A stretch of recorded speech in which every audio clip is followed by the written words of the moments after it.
You ever notice how life doesn't send you warning signs, just little sarcastic nudges? Mine came in the form of a cold lasagna and an even colder stare. It was a Tuesday. Not the kind of day you expect your life to unravel like a cheap sweater in a dog's mouth.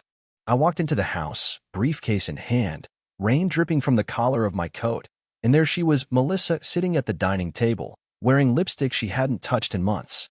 Not for me, anyway. Hey, I said, shrugging off my coat. Something smells good. It's lasagna, she replied without looking up. Her phone lit up just as she said it. Her eyes flicked to the screen and back down again, too fast. Too practiced. I tried to ignore the feeling. You know the one, like the floor just shifted half an inch under your feet. I kissed her on the cheek. She flinched. Right then, I should have known. I should have dropped the fork, dropped the act, and asked her straight out, who is he? But I didn't. Because we never do. Instead, I sat down, chewed through lukewarm pasta, and listened to her talk about nothing. Work. Groceries. The neighbor's dog digging holes in their garden again. Her smile didn't reach her eyes. Neither did her stories. Got anything planned this weekend? I asked, testing the waters. She paused. Girls' trip, she said casually, spooning salad onto her plate. Cindy's birthday. Cindy had moved to Arizona 6 months ago. I knew it. She knew I knew it. And yet we sat there like two actors who forgot their lines but kept the scene going anyway. That night, after she fell asleep, or pretended to, I stared at the ceiling and made a quiet vow to find out what was going on. Not out of jealousy. Not even out of love. Just something deeper. Something like dignity. Because I wasn't about to be the man who smiled through betrayal. Not again. You don't wake up one day and decide to play detective in your own marriage. But when the person you trust most starts acting like a poorly written character in a soap opera, you can't help but flip the script. Wednesday morning, Melissa left before sunrise. Said something about needing to get to the gym early. Now, I've lived with this woman for 12 years. She hasn't seen the inside of a gym since Obama was in office. I waited 5 minutes, made coffee, then checked the phone records. There it was. A number I didn't recognize. Popped up at midnight, again at 6 a.m., and a handful of times in between. All outgoing. All hers. Now, I'm not a jealous guy. I don't check phones, I don't sniff shirts, and I definitely don't go all CSI over every weird vibe. But you've got to understand, this wasn't a vibe. This was a billboard. Flashing. In neon. So I did what any man with too much pride and too little sense would do. I called the number. Hello. A man answered, his voice smooth, confident. I didn't say a word. Just listened to the silent stretch, tight as piano wire. Melissa, he asked, and that's all I needed. I hung up. No yelling. No confrontation. Just a quiet click, and the kind of stillness that makes your spine itch. That night, she came home smiling. Her hair was a little tousled, cheeks flushed like she'd run a marathon or something. How was the gym? I asked. Oh, exhausting, she said, and kissed me on the cheek. The same cheek she flinched from the night before. I stared at her, not saying a word. Not yet. You see, there's a difference between being silent and being defeated. I was neither. I was watching, waiting, and planning. Friday morning, the mail brought a miracle wrapped in manila, a plain envelope with no return address and just my name on the front. Inside? Photographs. Grainy, low-angle shots taken from what looked like a parking garage. Melissa, leaning into a car window, smiling like she hadn't in months. Her hand on a man's shoulder, lips brushing his cheek. His face was turned, but I recognized the car. A late-model silver Lexus. Sport package. Custom rims. The same car I saw parked outside her yoga class the week before. They say a picture's worth 1,000 words. These ones cost me 12 years and every "I love you" I'd ever believed. I stared at them for a long time. Not because I needed to see, but because I needed to feel. Needed to let it soak in like poison on purpose. Otherwise, I'd start rationalizing. And once you start explaining away betrayal, you're just holding the door open for it. I called in sick to work. Not because I was broken. No, I'd done that already. That stage was done. This was reconnaissance now. I sat at the kitchen table, pictures spread out like battle plans, coffee going cold beside me. I started connecting dots. Her gym bag never smelled like sweat. Her perfume changed around mid-April, and that one night she came home humming a song from the radio, the same song I'd heard on a playlist called Our Nights in her Spotify history. Our nights. Not mine. Not anymore. By the time she walked through the door that evening, tossing her keys into the bowl like nothing had changed. I already knew where this was headed. The only question left was how I was going to end it. And believe me, I had ideas. His name was Jordan. Of course it was. Couldn't be something forgettable like Greg or Todd. No, my wife had to cheat with a guy named Jordan, a name that sounds like it moisturizes and takes gym selfies. I found out more than I wanted in less than an hour. All it took was a reverse phone lookup and a mild lapse in morals. He was a commercial real estate broker, the kind who calls himself a deal maker on LinkedIn and posts motivational quotes as if he personally invented ambition. His profile picture told me everything I needed to know. Tan, white teeth like piano keys, hairline still intact despite clearly being in his 40s. His blazer looked tighter than my last dentist appointment, and he was standing in front of a BMW like it was his spirit animal. And then there was Melissa in his tagged section, smiling beside him at some outdoor event, wine glass in hand, wearing a dress I hadn't seen before, one I definitely didn't pay for, unless I suddenly started sponsoring my wife's rendezvous outfits. The caption, "Great night with even better company, wine glass sparkles." No tags, no mention of her being married, just company. Like she was a +1 at the betrayal banquet. Now I've been hurt before. Lost jobs. Lost friends. Even lost my dad when I was young. But this was a special brand of burn. Like getting punched and then thanked for holding the punching bag. Still, I didn't confront her. You see, people think confronting is strength. But real strength? It's restraint. It's sitting across from the woman who calls you babe, while she's texting another man and not flinching. Not once. It's watching her pour you coffee with the same hand she used to run through his hair, and still saying thanks. I started collecting data. Phone records, text logs, even her browser history. Turns out Jordan wasn't just a fling. He was practically a subscription service. Midday texts, private meetups, work emergencies that aligned perfectly with his Instagram check-ins. There was a pattern, a rhythm to their affair. Tuesdays and Thursdays were their usual dance nights. Wednesdays were for recovery. Weekends were mostly reserved for me. How generous. Saturday came around, and Melissa decided we needed a date night. Said she missed us. Said we needed to reconnect. So I played the part. Wore the button-down she liked. Even picked the restaurant she used to rave about. She wore red. The same color she wore in the parking lot photos. During dinner, she laughed. Not at anything I said. Just laughed at nothing, like her conscience was telling jokes I wasn't privy to. So, I said, twirling spaghetti that tasted like ash, "How's yoga been?" She blinked, just for a second, but a trained eye could have timed it with a stopwatch. "It's good," she said smoothly. "We've got a new instructor. Real tough." "Tough," I echoed.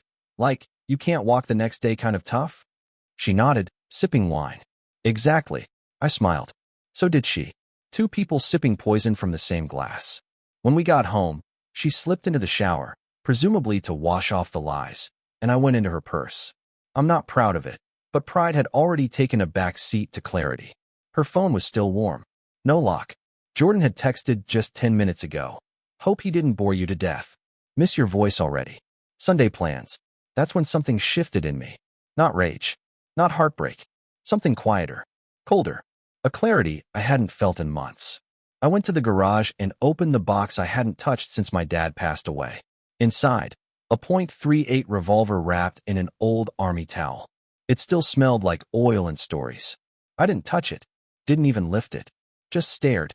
I knew what I was capable of, but I also knew what I wasn't willing to become. Not yet. When she got out of the shower, she was humming, wrapped in a towel like a Hallmark version of innocence. "You okay?" she asked, toweling her hair. "Yeah," I said. "Just thinking about next week." "Something at work?" "You could say that." I replied, my smile sharper than it needed to be. "A big reveal. I think it'll be enlightening." She smiled back, not even blinking.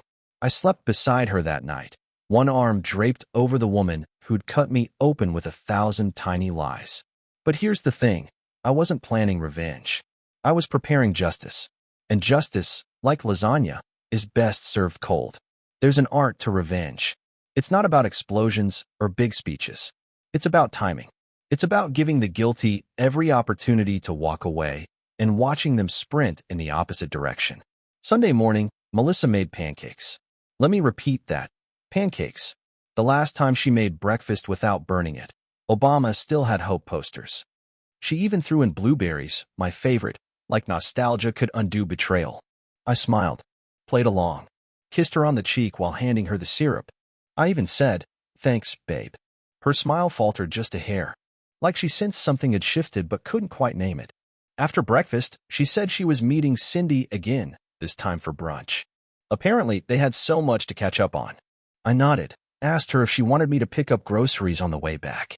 "Oh, you're the best," she said, kissing my forehead. She left in a rush. Didn't even look back. Perfect. I opened my laptop and logged into the dummy email I'd set up under the name Jack Gentry 84. I'd already been chatting with Jordan for a few days through a fake Facebook profile, Caitlin, 34, newly divorced, just trying to find someone who knows how to treat a lady. Jordan had responded in under an hour. Smooth. Charming. Predictable. He messaged Caitlin again this morning. "Free today if you are. Been dying to unwind with someone who gets it." I replied with a time and place, 2 p.m., at a local hotel bar that served watered-down martinis and plausible deniability. The bait was set.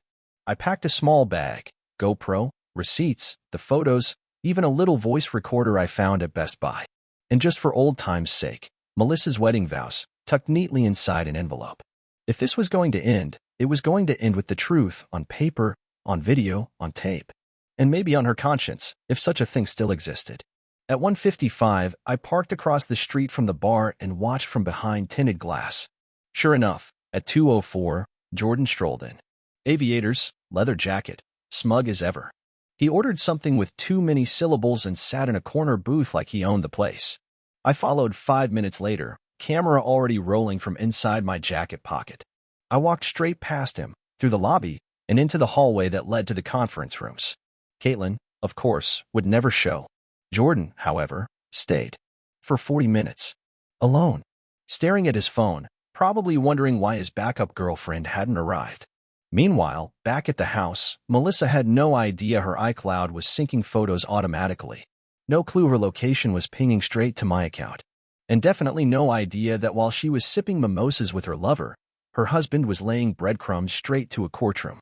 At 3 o'clock, I headed home. I gave myself an hour. Enough time for her to get back. Enough time for me to print the screenshots. Enough time to pour a drink and wait. At 4:12 p.m., I heard her car pull into the driveway. Showtime. The door opened. She was humming again. Humming. Like someone in a shampoo commercial who'd just committed emotional homicide. "Hey, babe," she called out. "You didn't get the eggs." I walked into the kitchen, drink in hand, and leaned against the counter. "Nope," I said. "But I got something better." She looked at me, brow furrowed. "Are you okay?" "Oh, I'm great," I said. "Fantastic. Even. Come sit." She hesitated, then walked over slowly. I pulled out the envelope and placed it on the table. "What's this?" "Your greatest hits," I said. Volume 1. She opened the envelope. First came the photos. Her smile died in slow motion. Then the texts. The location logs. The screenshots of her and Jordan planning meetups under aliases. One from 3 weeks ago read, "He thinks I'm at yoga again. LOL. I might, accidentally, leave my ring at your place this time." Her hands started to shake. How did you? I handed her the GoPro footage. "And here's your boy, waiting for Caitlin today. 45 minutes. He even wore cologne. Bless his heart." Melissa didn't speak. Her lips parted like she wanted to, but no sound came out.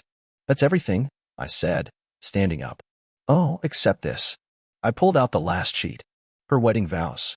She read the first line, then looked up, eyes glossy. "You said forever," I said softly. "You didn't even make it to flu season."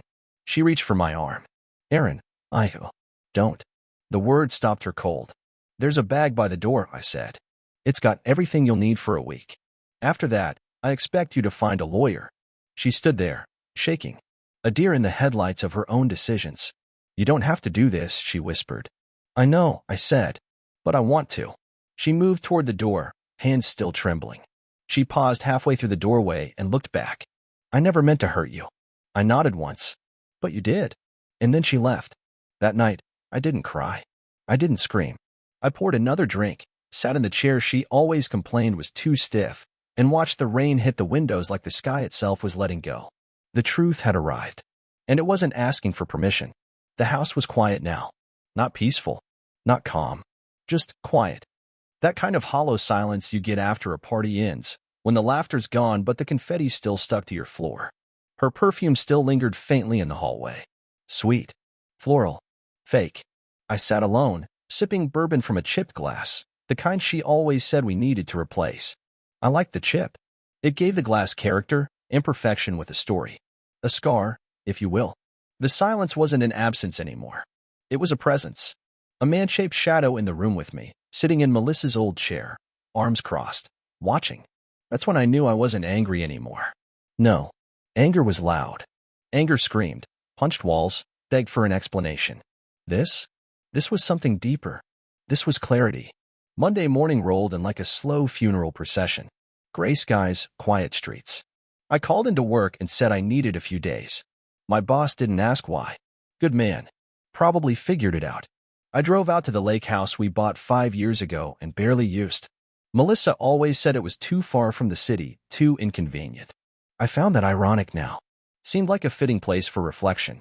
And maybe something else. The place was exactly as we'd left it, dusty, forgotten, still holding echoes of people who thought they'd grow old together. I dropped my bag in the master bedroom and pulled out my old leather journal. It wasn't for poetry or deep thoughts. I used it for planning. Strategy. Lists. I turned to a fresh page and wrote 2 names, Melissa and Jordan. I drew a line between them and circled it. Then, under it, I wrote one word in all caps, motive. If I was going to bring this saga to a close, it had to be more than poetic. It had to be precise. Clean. Not illegal, let's not get crazy. But thorough. Something that would linger in their lives the way their betrayal had echoed through mine. I spent the next 2 days laying low, studying them. Jordan was easy. The man lived like he was starring in a real estate reality show, flashy cars, loud suits, fake laughs. He hosted client mixers at bars he couldn't afford and had motivational posters in his office like they were proof of wisdom. Melissa, meanwhile, had moved in with her sister temporarily. That part made me laugh. The same sister she once called a self-absorbed wine witch. Guess betrayal makes people forget insults. I didn't contact her. Didn't scream. Didn't chase. I wanted her wondering what I'd do. Uncertainty was more punishing than fury. Fury ends. Fear lingers. Thursday morning, I sent Jordan a message from a burner email. Subject, from her husband. Body, she wasn't worth the effort. But this is. Check your inbox again tomorrow. You'll want to sit down for it. Just vague enough to feel threatening. Just specific enough to make him sweat. The next day, I delivered a flash drive to his office reception desk. On it, every photo, every text, every timestamp. And a spreadsheet. Yes, a spreadsheet. Detailing every instance of contact between him and Melissa, neatly organized by date and time. But that wasn't the real blow. The real damage came from the attached resignation letter. Not mine, his. Forged, of course, but believable enough that his HR department called him in for a clarification meeting. The document cited ethical misconduct and violations of company policy, with references to a very real clause in his contract. Turns out, his company had a strict policy about personal relationships interfering with professional conduct, especially ones involving married clients. The fallout? Not my concern. I just planted the seed, watered it with facts. Let corporate paranoia do the rest. Melissa called 3 days later. I didn't answer. She left a voicemail. Aaron, I don't know what you did, but Jordan's being investigated at work. He's furious. He thinks you're behind it. You need to stop. This isn't who you are. I listened to it twice. Smiled both times. Then I saved it, right next to her vows. Saturday night, I hosted a little gathering at the lake house. Just 4 people. My lawyer, 2 mutual friends who were still squarely in my corner, and my accountant. We reviewed documents. Finalized numbers. I handed over the last of the receipts, the screenshots, even the video footage. I wanted everything airtight. No ambiguity. No room for manipulation. The plan was simple. Clean divorce, no alimony, and no slice of my business, which Melissa had no legal claim to anyway, but I wanted her to know she'd get nothing. Not a penny. And if she fought back? Well, she'd be doing it while everyone in her social circle learned exactly why I left. There was no violence. No screaming. No grand confrontation. Just the truth, wielded like a scalpel instead of a sledgehammer. I wasn't out for blood. I was out for balance. And by the time I poured my guests a final glass of bourbon and watched the sun vanish behind the lake, I felt lighter than I had in months. Melissa hadn't just broken the vows. She'd broken the story we built, the life we'd written together. So I rewrote the ending. Sunday morning came with a soft fog over the lake, the kind that makes the world feel muffled, like it's pausing, holding its breath for something. I sipped coffee on the porch of the lake house, wrapped in a hoodie, barefoot and still half lost in the haze of sleep and satisfaction. It had been a week since I'd set the wheels in motion. Melissa hadn't called again, probably on the advice of someone smarter than her. Or maybe she was finally realizing that silence for me wasn't mercy, it was a warning shot that had already been fired. Jordan, from what my friend Kyle had gathered, had taken a leave of absence. Unpaid. His real estate firm was restructuring, which is corporate code for, we can't fire you yet, but your days are numbered. Beautiful. I wasn't interested in ruining their lives, just shaking them hard enough so they knew something fell. But something still itched at me. A fragment that hadn't settled. Not fear. Not regret. Just unfinished business. I drove back to the city that afternoon. Walked into the house like it was a crime scene. Because in a way, it was. The smell of betrayal still clung to the curtains. I opened the windows. Let the place breathe. Let myself breathe. In the bedroom, I found one of Melissa's journals tucked behind the nightstand. She always said journaling helped her center herself. I opened to a random page, dated a month before everything unraveled. He's still sweet, still kind, still Aaron. But I feel like I'm watching my life from behind glass. Like I'm playing a part one didn't audition for. Jordan makes me feel alive. Like I'm not just a wife or a placeholder. He looks at me like I'm fire again. That last sentence stuck with me. He looks at me like I'm fire again. I closed the journal. Set it on the nightstand. No rage. No outburst. Just a faint understanding. It was never about me being a bad husband. It was about her needing to be someone else entirely. She wanted to burn, and I was a fireplace, steady, safe, contained. Jordan? He was a match in a gas leak. But fire doesn't care what it destroys. It just knows it wants to feel hot. I packed a few more things, old jackets, some books, the watch Melissa gave me for our 10th anniversary, and tossed them in a duffel bag. On my way out, I left the key on the kitchen counter, next to a sticky note. Don't forget to water the plants. They're the only living things left here. I spent the night at a friend's place. Greg, divorced twice, former linebacker build, and had the emotional sensitivity of a brick, but the man could grill a steak like nobody's business. You look lighter, he said that night, flipping burgers on his deck. Like you finally pooped out a demon. Thanks for the image, I said, lifting a beer. He handed me a plate. So, now what? You gonna become a monk? Backpack across Europe? Buy a motorcycle and date women named after French pastries? I chuckled. No idea. Just not going back to sleepwalking through life. Greg nodded. Smart. We ate in silence after that, the kind between two men who both seen too much and said too little. But the silence wasn't empty. It was respectful. It was earned. That night, I lay on his pull-out couch, staring at the ceiling fan as it creaked like a metronome of my new life. I realized something. I wasn't trying to win anymore. Not against Melissa. Not against Jordan. Not even against myself. I was simply trying to live without feeling like a character in someone else's bad story. Monday morning, I went to the gym. The real kind. Not the yoga studio Melissa invented for her rendezvous. I started slow, treadmill, weights, something resembling push-ups. But for the first time in months, maybe years, I felt present. Tired in a good way. Alive. That evening, I stopped by the office. Just to check in, pick up a few things, see if my chair still remembered me. My assistant gave me a long look when I walked in. You okay, boss? I'm getting there. She nodded like she didn't believe me, but didn't push it. I found a stack of envelopes in my inbox. One of them, weirdly, was from Jordan. Typed. Formal. Cold. Aaron.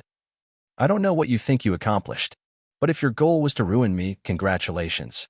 Just know this. Melissa and I didn't plan this to hurt you. It just happened. You're a good man, and you didn't deserve it. But life's messy. And love? Love doesn't ask permission. Jordan. I reread the letter once. Then twice. And then I laughed. Not a bitter laugh. Not angry. Just pure disbelief. Love doesn't ask permission. Yeah, neither does fire. I took the letter, folded it once, and dropped it in the office shredder. Watched it disappear like it never existed. Melissa wanted to be fire? Well, let her burn. Me? I was becoming something else. Not the ashes. The smoke. The thing that rises. It was raining the day she came back. Fitting, really. Rain had followed this story like a persistent narrator, quiet, constant, judgmental. I was back at the lake house, watching the drops race down the window pane when Melissa's car crunched up the gravel drive. She stepped out, umbrella-less, wearing a long coat and an expression somewhere between guilt and resolve. I opened the door before she could knock. "Can we talk?" she asked. I nodded once. 5 minutes. She walked in like she didn't remember what she'd done, like she'd always belonged here. The same way people revisit crime scenes and call it nostalgia. "I just needed to say it in person," she began. "You didn't deserve." "I did," I interrupted. She blinked. "You did." I nodded. "I deserve the truth. And you couldn't give it to me. That's on you." She looked down at her hands. "I don't expect forgiveness." "Good," I said. "Because I don't offer it like it's a party favor." She gave a shaky smile. "Jordan's gone." "I figured," I said. "He wasn't built for the long haul. He's a firework. Pretty for 5 seconds and gone by 6. There was a pause. "Was any of it real?" I asked. Her eyes welled up. "Yes," she said. "But I didn't know how to tell you I was drowning. I didn't want to break the good thing we had." "Then you should have learned to swim instead of setting the boat on fire." Silence again. She reached into her bag and pulled out a small box. "Your dad's watch." I found it in the drawer. I took it. It was cold. Familiar. "You keeping it felt symbolic," I said. She shrugged. "I didn't mean to. Like a lot of things." She nodded, eyes glassy now. "I'm leaving town. Starting fresh." I didn't respond. Just opened the door. She stepped outside, turned back one last time. "I did love you, Aaron." "I know," I said. "But you loved yourself more." She left. And this time, I didn't watch her go. Months passed. Seasons changed. The pain dulled, like a scar that itches more than it stings. I kept to myself mostly. Took long walks. Caught up on reading. Even joined a local book club just to feel the hum of human conversation again. It helped. I sold the house. Not out of spite. Out of release. Every hallway carried echoes. Every room was a ghost with good intentions. I needed new space. Clean walls. Empty closets. The kind that don't remind you of what you lost. Melissa sent one last letter. Handwritten. No return address. It sat on my desk for 3 days before I opened it. Inside, a single page. "Aaron, I don't know what healing looks like for you, but I hope you find it. I'm not proud of what I did, but I don't regret waking up. I just wish I had opened my eyes before I destroyed us. I'll always be sorry. Not for leaving, but for how I left. M." There were no theatrics. No desperation. Just a quiet sadness. I folded the letter and placed it in the fireplace. Watched it burn. Because sometimes you don't need to bury the past. You need to cremate it. Now I wake up early. Brew strong coffee. Take it on the porch and watch the world stretch. I live in a smaller place. Just 2 bedrooms. One for me, one for nothing in particular. It's enough. It doesn't echo. Some nights, I think about what could have been. Then I remind myself that what could have been is just another way of saying what never was. I'm not bitter. I'm not broken. I'm just rebuilt. Not from scratch, but from the parts that survived. Love didn't kill me. Betrayal didn't end me. They just taught me what matters. What doesn't. Who I am without someone else telling me. Some nights it rains, and I walk right into it. No coat. No umbrella. Just me. Soaking it in. Because when the storm passes, you don't just dry off. You rise. Like smoke. Like memory. Like ashes in the rain.